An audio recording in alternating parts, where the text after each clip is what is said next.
जय श्री कृष्णा। प्रिय दर्शकों, आप सभी का स्वागत है हमारे इस YouTube चैनल पर। दर्शकों, हमारे आसपास जो कुछ भी घटनाक्रम घटित हो रहा है वो इतना विचित्र है और इतना अद्भुत है कि हम ये समझ ही नहीं पा रहे हैं कि आखिर ये सब कुछ हो क्या रहा है और आखिर इस सब के पीछे मंशा क्या है और ये सब कुछ कौन कर रहा है और जो कर रहा है वो इतनी शालीनता से और इतने चुपचाप ये सब कुछ क्यों कर रहा है कि इंसान को कुछ समझ ही नहीं आ रहा। दर्शकों, मैंने अपने कई वीडियो में कहा है कि बहुत बड़े परिवर्तन का समय है। शनि अपना इस साल का टेन्योर जो पूरा करेंगे 2027 तक, पूरी दुनिया को बदल कर रख देंगे।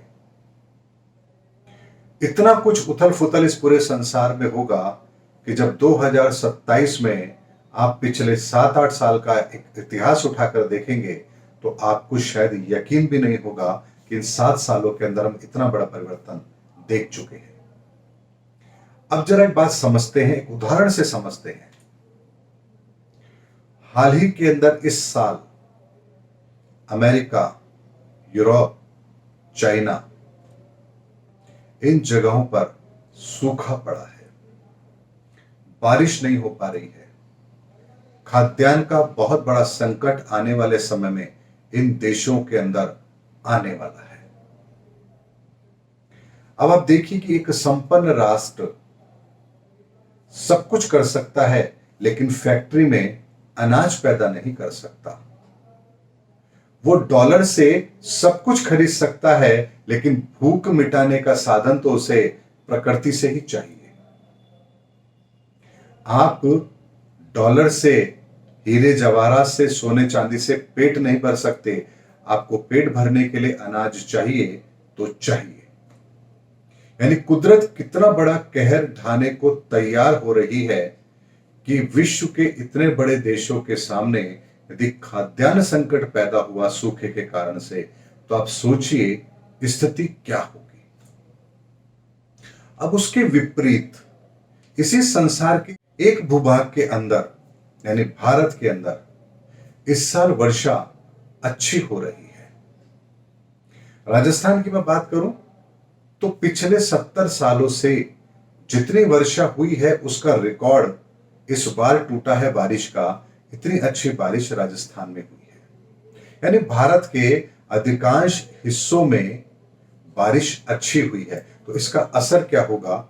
इसका असर यह होगा कि खाद्यान्न भारत में अच्छा पैदा होगा और भारत की सीमाओं से लगता हुआ पाकिस्तान जहां खाद्यान्न पैदा हो सकता है, वहां कुदरत ने बाढ़ का कहर बरपा दिया है और हालात यह है कि वो भी अब इन हालातों से जूझ रहा है और चाइना में तो सूखा पड़ चुका है।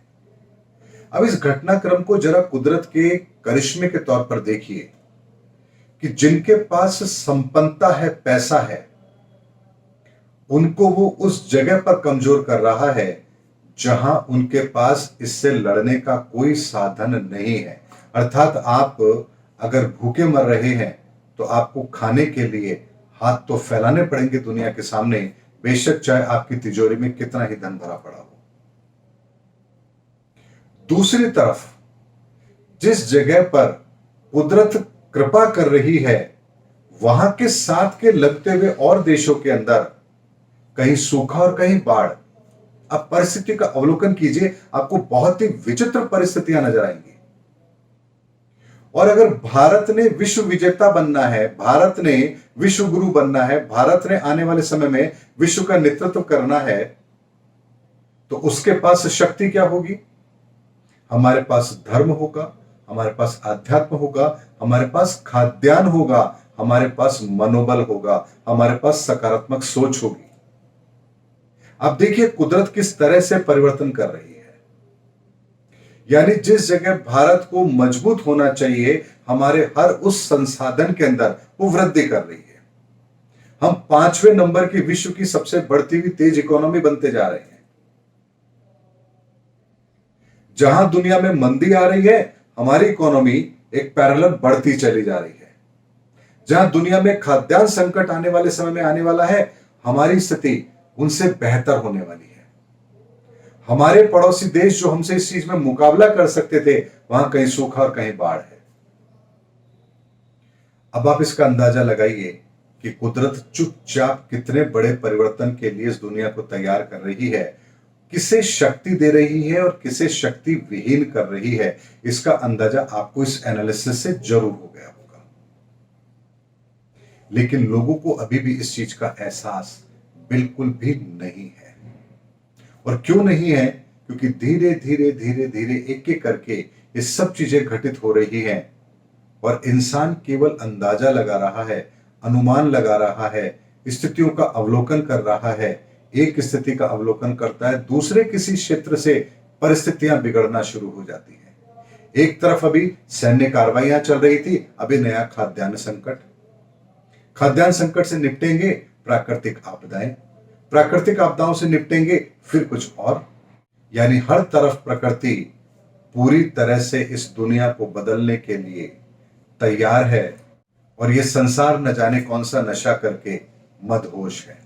इसीलिए दर्शकों, इस कुदरत के हो रहे बदलाव को आप समझने का प्रयास कीजिए। और अगर यह बदलाव आपने समझ लिया तो आपको यह समझने में बिल्कुल भी तकलीफ नहीं होगी कि आपको कहां खड़े रहना है, किसका पक्ष लेना है, किसके साथ होना है और प्रकृति भविष्य में किसके सर पर जीत का सेहरा बांधने वाली है। उम्मीद करता हूं दर्शकों, मैंने एक बहुत छोटा सा आकलन आप लोगों को दिया है, क्योंकि गोचर के अंदर जो परिस्थितियां बदलती हैं उनका अवलोकन करना, उसके आधार पर अपने अगले एक्शन को तय करना और फिर भविष्य में बन रही नई ग्रहों की परिस्थिति का एक सटीक अनुमान लगाना, ये सब कुछ एक क्रम में होता है। और इस क्रम को जो समझता है वही भविष्य के अनुमानों का सटीक विश्लेषण कर पाता है। इसीलिए 2018 से लेकर आज तक मैंने जो बात भी आप लोगों के सामने रखी है वो बात 100% इसीलिए सत्य होती है क्योंकि मैं बिना ग्रहों के परिस्थितियों के अवलोकन के, वर्तमान परिस्थिति के अवलोकन के, भविष्य में बनने वाले ग्रहों की परिस्थिति के बिना अवलोकन के कोई भी बात आप लोगों के सामने कभी भी नहीं रखता हूं। उम्मीद करता हूं दर्शकों, मेरा वीडियो आपको जरूर पसंद आया होगा। अगले वीडियो में आपसे फिर भेंट होगी, तब तक हमारे चैनल पर बने रहिए। जय हिंद, जय भारत।